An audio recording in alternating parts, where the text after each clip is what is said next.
dogs and hoes. He was a World War I ace. He was from Ironton, Ohio. A lot of the things that is known about him has never been publicized that much because of the fact that he actually flew his aircraft during World War I for the Royal Air Force. So as far as I know, during the beginning of World War I, before the United States or the Americans ever got involved, he went to Canada to learn how to fly. And once he was always as I understand it, a man who, or a young man rather, who liked to tinker with mechanical stuff, and he was always interested in these flying machines. So he went to Canada and he became a pilot. And if memory serves me right, he started with the Royal Canadian Air Force, I believe, and then, or not the the Canadian Air Force, and then he went to the Royal Air Force, and he went to England and joined up with the Royal Air Force. And so he was laid to rest. He came after the war was over. He came back to Ironton, Ohio. And for years, as I understand it, he would try to figure out, or through records, he kept a log book, of course, and he kept notes of all his combat missions, and he was trying to, I believe, to get his record set straight. He didn't have as many combat victories as the American ace Eddie Rickenbacker, who lived in Columbus, Ohio, and he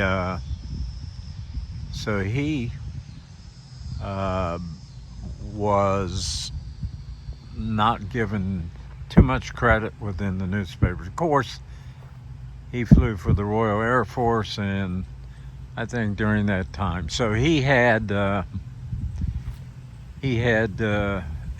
think 22 victories, and I have some information on that. But anyway, we're going to walk up here to his.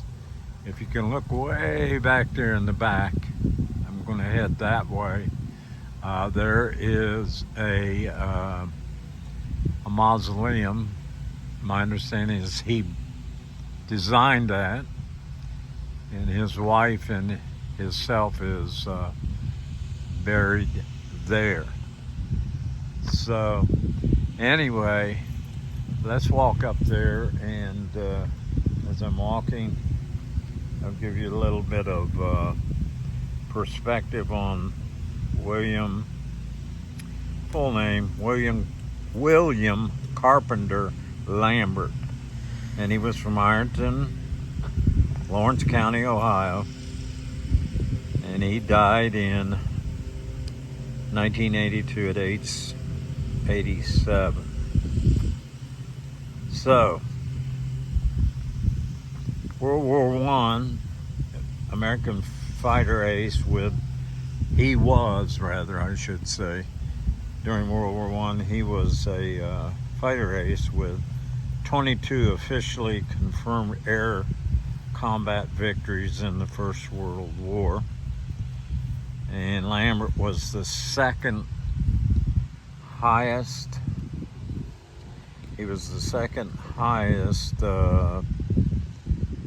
scoring American ace of that conflict, because he spent the entire war in a British uniform flying with the famed number 24 Squadron of the Royal Flying Corps.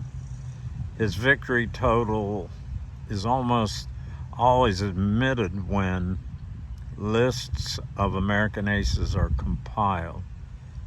So his combat victory total was second only to Edward V. Rickenbacker, who had 26. And of course, Lambert was credited with 22 victories. Lambert, during the war, had been removed from combat activities in August 1918. Of course, we know that in November of 1918, the war ended. When he was hospitalized for combat fatigue and ruptured eardrum, he pretty much ended his flying career at that point as far as a combat pilot. And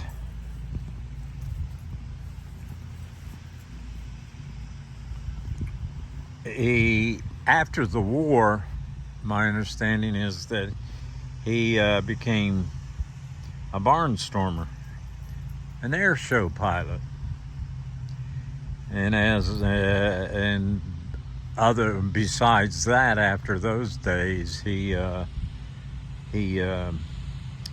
joined as a U.S. Army Air Corps reservist. He joined the reserves, and Lambert was recalled to active duty during the Second World War as an engineer. Following that war, he remained in the Air Force Reserves until 1954, retiring as a lieutenant colonel.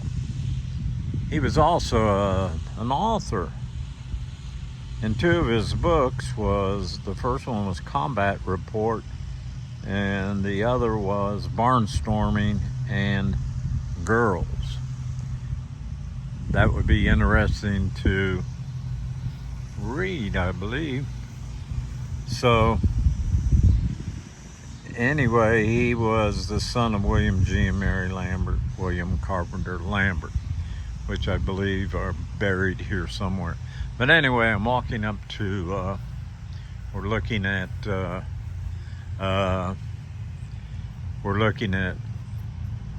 mausoleum that Bill Lambert designed himself. And as you can see, somebody's left a wreath with the American flag and some flowers. A couple other American flags are there at the bottom of the mausoleum.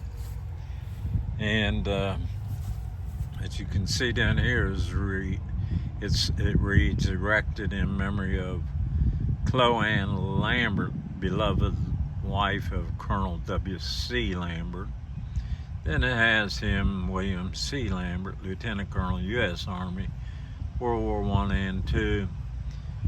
And his birthday was August 18th, 1894 to April 19th, 1982. Now, my understanding is that his wife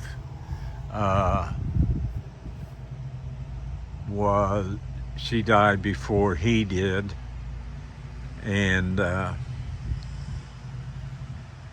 so that's the reason for the mausoleum that you see before you.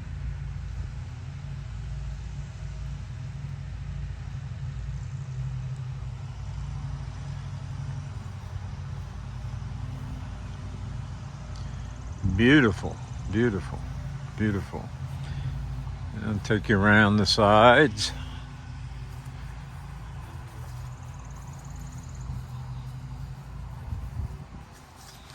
This is a very, very large cemetery, by the way, as you can see. stretches back that way and all the way around.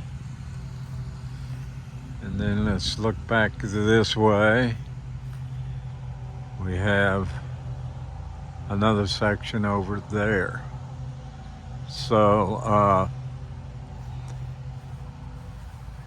as I know about Bill, back to Bill Lambert, as I know about Bill Lambert, he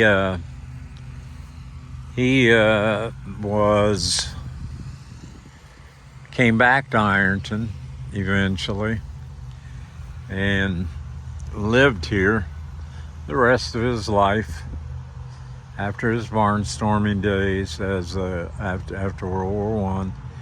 And he was involved in a lot of inventions, and he worked for some machine shop down in the business area of Ironton. But anyway, interesting man. Don't hear much about Bill Lambert. You hear about Eddie Rickenbacker. And actually, years ago, I was myself in the Air Force Reserve, and I was my base was Rickenbacker Air Force Base, right outside of Columbus, Ohio. So, anyway, I salute you, Bill Lambert, and Godspeed. May you fly high. And this is Bob at Woodland Cemetery, Ironton, Ohio. And one last comment is, if you enjoy this video, subscribe or leave me a comment, and hopefully we can do other things, go other places, and bring more stories to you. Thank you for watching, and again, please subscribe, or at least let me know you liked the video by giving me a thumbs up. So, Bob out.